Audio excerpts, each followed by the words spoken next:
What if Spider-Man got his powers and instead of becoming the friendly neighborhood Spider-Man, he took his great powers and what came was a lot of fame and a lot of money? Peter Parker, who looks like Peter D. Parker, decided to join the NBA and capitalize off his newfound powers, which consisted of unreal athleticism and extreme strength. Though his jump shot is booty cheeks, his viral videos made enough money to convince Adam Silver to add another New York team. Though the branding is sus to say the least, Peter got his own team and wants to achieve great heights. Of course, many other villains saw this route to get money and soon followed. So in this video, Spider-Man has 7 phases that he's gonna need to pass in order to succeed in his career. That's how I'm gonna measure this, okay? Each phase is gonna be led by a different villain or foe that he's got to take on and got to defeat before he moves on to the next one.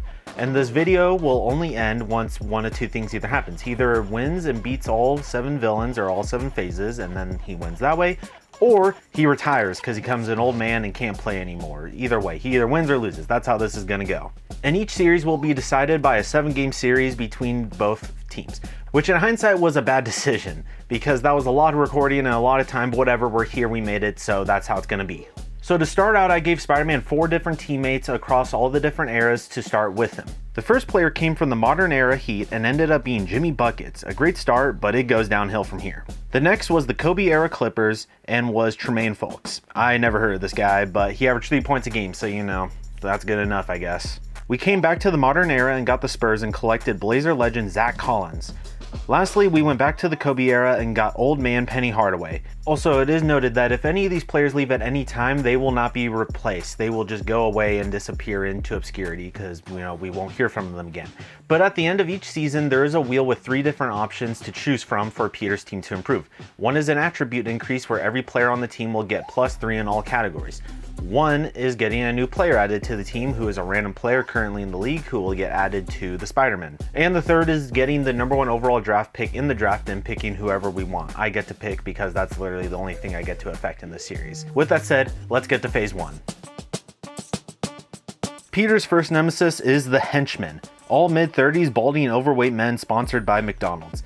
None of them are very good, just being 71 overall each. The only decent stat they have is strength, mainly because they are too damn heavy to move. I'll save you some time here and tell you that the Henchmen were no threat as the Spider-Man won the series in a gentleman's sweep, beating the Henchmen 4-1.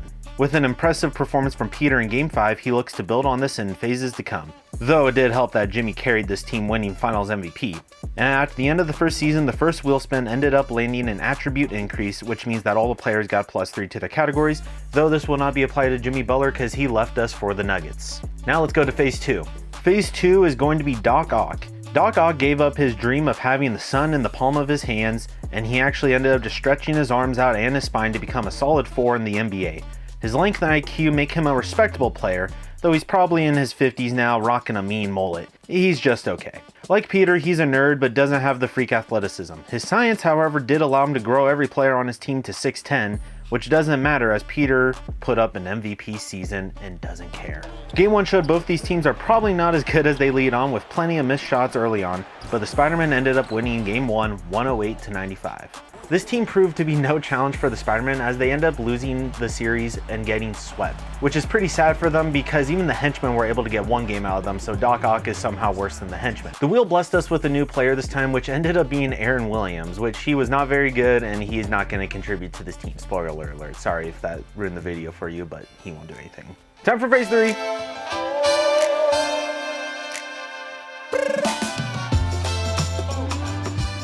Next up is the biggest and baddest of the bunch, the Rhino. Coming in at 7'2", 350 pounds and maxed out strength, this man is a Rhino. His interior play and athleticism would remind many of Shaq, of how sheerly dominant he is inside. It could also be his inability to shoot the 3, or just anywhere outside of 3 feet from the rim, and also his questionable IQ at times. I mean, I'm pretty sure his logo's not even a rhino. Not pretty sure, I know it's not a rhino. Either way, the Spider-Man will have a tough challenge as they have no one near his size to guard him, their biggest player being Zach Collins. Even though the Rhino doesn't know how to spell, the Rhinos won Game 1 with no issue. Game 2 was closer, but went to the Rhinos yet again, the first time that Peter and the Spider-Man have been down 2-0 in the series.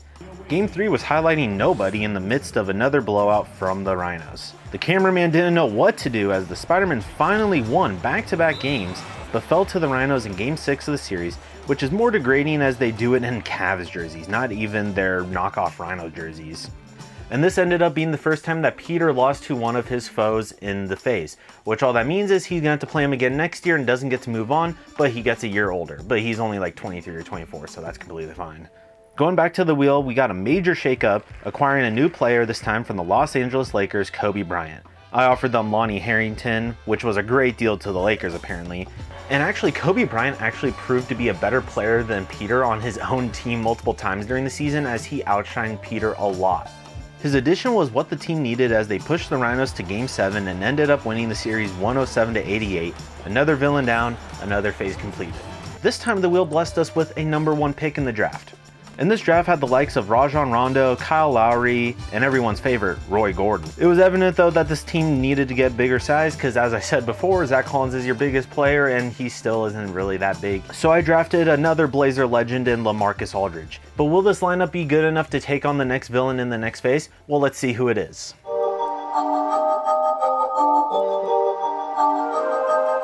The Hobgoblin is one of the most well-rounded players for Peter to take on. His playstyle would classify him as a 3-and-D player, but his well-rounded offense and solid athleticism allow him to be a tough opponent. His team also has Rajon Rondo, who's probably pissed off that we passed on him in the draft. This team also takes a lot of traits from the Hobgoblin as well, so they have boosted 3-point ability and defense. And by the way, if you didn't know, Uncle Ben is the coach of this team because, you know, his son got him in the league, okay? Don't worry about it. He doesn't know basketball, but he's riding off his nephew's success. The first game offered a lot of challenges.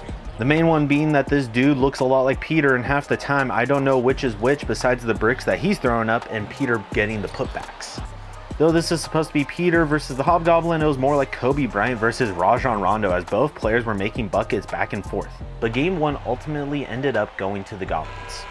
Rajon's continued dominance wasn't enough as the Spider-Man took back game 2. While the Spider-Man looked at capturing the momentum, that all went away in game 3 with a blowout loss at home. The loss was so bad that Drew guy from earlier had to go get a makeover just because of how bad it was. Game 4 was even more pathetic with an even bigger blowout, which is made even worse the more I look at the Spider-Man's logo. But more blame should go to the team as they did not hit a single 3 this game. Though the Spider-Man won Game 5, they were taken down in Game 6 at home where Peter played some of his worst basketball yet. The only bright side is seeing the wheel again, which got us another attribute increase, which was definitely needed for this team. In Game 1 of next year, the teams were tied at 99 with 4:20 Blaze It left. There was a lot of back and forth action in the game, and also had Peter showing off his best defensive trait, which is taking charges. And with all his newly added swag and the new jerseys this team got, though they couldn't get the logo replaced and actually put these ones upside down, Kobe lobbed it up for Peter, as Uncle Ben looks like he wants to die. Peter gets an and 1 on the Hobgoblin, putting the Spider-Man up 106-103. With about 30 seconds left, this distant white relative of Steph Curry passes it to Kobe, who ends up passing it to Peter, who shows his worst attributes.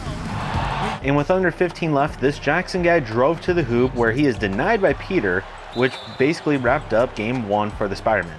Though the Goblins didn't back down as they were able to drill a 3 to beat down just 2. Then they fouled Kobe, who could seal the game by making both free throws. He makes the first but misses the second, giving them a chance to tie the game up. So the Hobgoblin threw up a 3, but he missed it and they lost the game. Game 2 was another close game with the Goblins leading by 3, with Curry's cousin lobbing it to Peter for the oop. As Uncle Ben tells them that with great power comes great responsibility, the Spider-Man go down 1, sending Rajon Rondo to the line where he makes the first free throw, but he misses the second one just for it to be rebounded by the Goblins. A big blow for Peter. Game 3 was less climatic as the Spider-Man blew out the Goblins. Game 4 was tight but went to the Goblins, and so did Game 5. Peter's more concerned with getting triple doubles than scoring apparently. And just to save you from some drama, the Spider-Man won Game 7 with no issue, putting an end to the Hobgoblin and his Amazon-sponsored core. The wheel blessed us with a new player once again, this time being 30-year-old Jason Terry. And with that, we are on to Phase 5.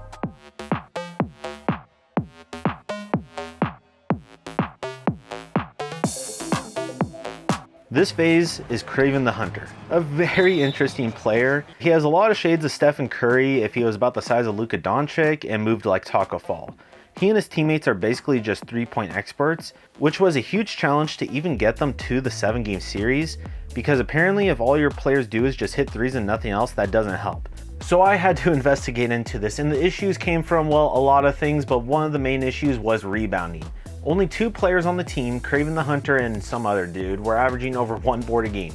And obviously when you have less rebounds, you get less shot attempts, just less made buckets, you're not scoring so much. You're not gonna win games, especially when your team doesn't play defense to start with.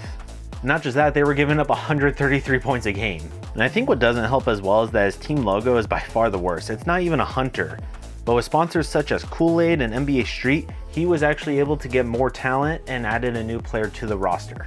The Hunters went out and acquired Bol, a 7'7", 115-pound monster.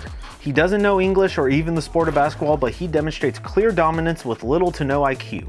His nearly 9-foot wingspan would be a force in the paint on defense and offense. He can't shoot to save his life, but that doesn't matter.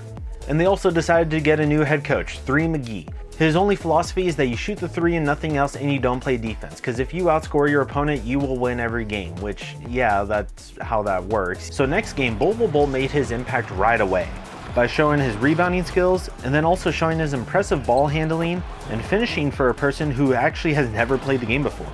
And by the early second quarter, it was apparent how big his impact was. And though he has an F grade on his 3-pointer and I said he couldn't shoot to save his life, he ended up making a 3 because he did not give a damn what I said about him.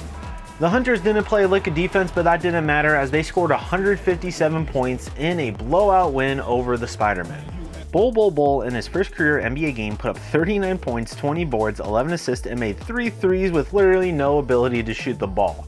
One of the biggest factors in this game was 3 McGee's philosophy of shooting as many threes as possible, as the Hunters hit 23 more threes than the Spider-Men did.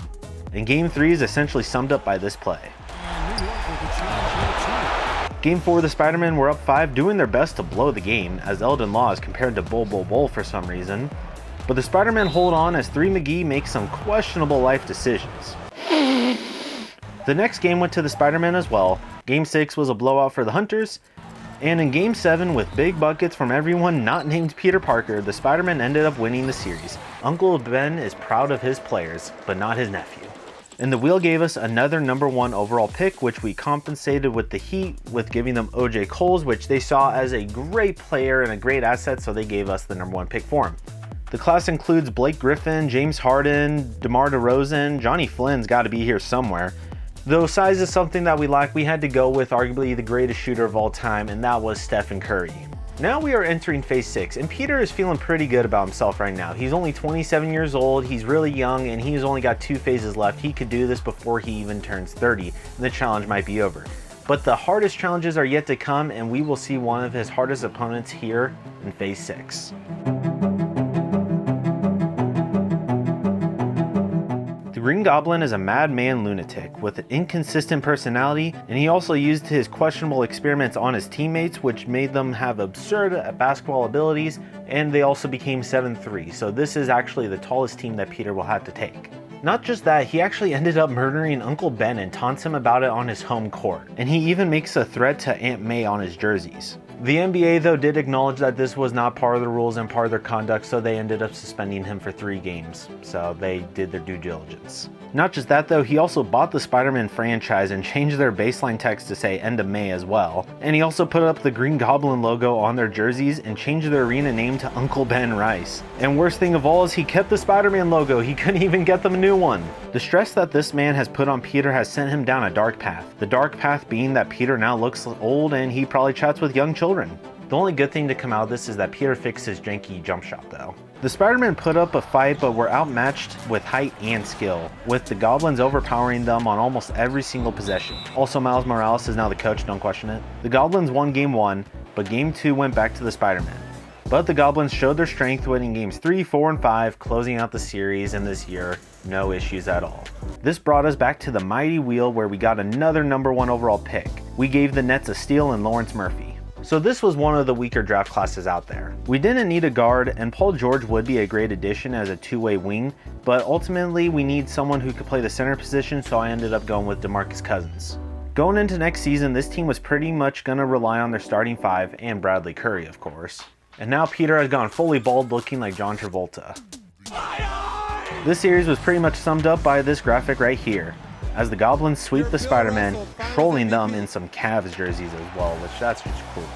But it only got worse as the wheel gave us a new player this time, which ended up being Alton Craig, which was no help at all. Peter got himself a toupee and found new confidence just to lose in 7 games. The wheel gave us an attribute increase, and also losing again caused Peter to lose his hair once again. However, his lack of confidence would not matter this time, as the Spider-Men were able to force a Game 7 against the Goblins and ended up winning the game. Overcoming these challenges has been weighing on Peter. I mean, his parents are dead, same with his aunt and uncle. He lost his hair, but Peter is unaware that his biggest challenge is yet to come.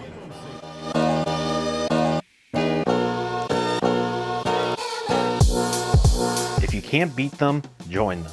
All of Peter's former foes decided to come together and create a super team of massive proportions. The Hunter, the Goblins, the Rhino, and the Doc, while also getting the Henchmen here, and Bull, and even head coach 3 McGee got in on it. The only bad thing about this team was the horrible choices they made when they got their jerseys made. The team also has Judd Caffey and Dick Cheney's lost nephew. They both dominated Spider-Man earlier in the series, but you didn't see it because that was glossed over, but they got added to the team just to stuff it up, okay? So you'll see them, but they're not really important to this. Peter got himself another wig and needed to probably capitalize soon, as he is now 31 years old and his stats indicate he has not played at his best level of basketball the past couple years.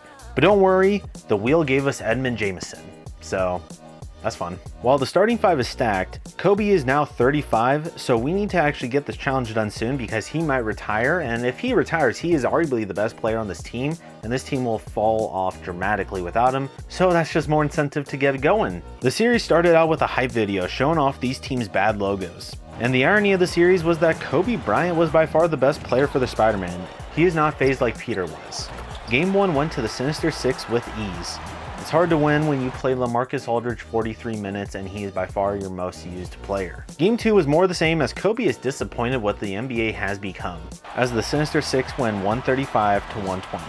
Back in New York, you'd think that the Spider-Man get a spark from being back home, which it actually did help them because they ended up winning 134 to 126. And that gave the Sinister Six their 4th loss of the year. Yes, their 4th. Game 4 was tight as the Spider-Men were down 5 with a minute 30 left. Later, Peter posters Craven to bring them within 2, then DeMarcus dunks it to tie it with 18 seconds. The Green Goblin is not able to score over Kobe, and the Spider-Men have 3 seconds now to win the game. I don't know what their plan was, but Peter ends up taking a deep 3 and drills it to seal Game 4 and evens up the series. That one's for Uncle Ben.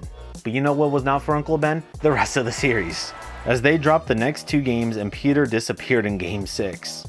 We got another number 1 overall pick, and we spent it on Joel Embiid. And everybody on this team is looking pissed off right now as they are looking for revenge. But none was found, as they ended up losing games 1, 2, 3, and 4 and getting swept the hell out of there. We got another number 1 overall pick, which ended up being Devin Booker. Peter had a bounce back season and stopped taking care of his hair though. Though it's going to be hard for them to beat a team that just averaged 161 points a game and on average was winning by 43. But can Peter silence the haters? No. But Game 2, they were down 1, where Peter found an open DeMarcus Cousins for a dunk, sealing Game 2 for the Spider-Men. They came close in Game 3, but lost by 4, probably because Peter sucks. 3 McGee celebrated Game 4 as they put up 182 points. Then they sealed the deal in the series with a 166-point victory, winning the series once again. The wheel blessed us once again, and we got another number 1 overall pick. I thought about picking Brick Simmons, but I was like, no, I don't want to do that, so I got Brandon Ingram. Peter had himself another MVP season, looking even crazier than he did before. The Sinister Six did not lose a single game this year, which does not bode well for the Spider-Men. But with all odds against them, the Spider-Men were up 3-2 on the Sinister Six with a chance to close out the series at home. And through 3 quarters, they were looking to close the series, and it looked like it was all but over. But they collapsed, letting the Sinister Six score nearly 100 points in the second half. Game 7 was a tight one, with the Spider-Men trailing by 7 early in the second half, but with great performances by Steph Curry and Kobe Bryant comes great outcomes, as the Spider-Men were up 7 with 2 minutes left to go. And when DeMarcus Cousins does this, you know your chances are good. He then gets a mismatch on Craven and decides to just go right over him. Hobgoblin hits a 3 just for LaMarcus to hit a mid-range jumper, just for Craven to hit a 3 on the other end. And after Curry missed a 3, the Green Goblin goes down and dunks it over 2 defenders. Up 3 now, the Spider-Men need to capitalize off this possession, but Curry turns it over, and the Green Goblin oops it to the Rhino. Now up 1, they need a big possession here, where Curry is left open from deep and drills the 3, putting them up by 4 with 50 seconds left. 3 McGee can't believe that they might lose to these scrubs. Needing to stop, Peter finally does something and plays defense, forcing a miss and getting the ball back. Down 7, Craven takes a 3, missing it, having it rebounded by Peter, and now they won't foul, which means the Spider-Men have finally done it. They defeated the ultimate foe. Out of all the years to do it, by the way, they did it the year they were undefeated. It was all thanks to Kobe, Curry, Cousins, pretty much anyone not named Peter Parker. I can't blame him too much though, because he ended up getting 20 assists in this game, and also got big performances from Curry and DeMarcus Cousins, who were scoring the ball at will. After this, Peter got cleaned up and continued to play on in the league. Though his franchise was still owned by the Green Goblin and he's cursed with this logo forever, he has found peace in the world. And he has finally become the best him, which is being one of the best NBA players ever. A life Peter has always dreamed of. This is the end of his journey. So that brings us to the end of the video. Peter was able to defeat all 7 phases and did what he needed to do. If you enjoyed this video, please leave a like, subscribe, whatever it is you want to do. If you don't, that's fine as well.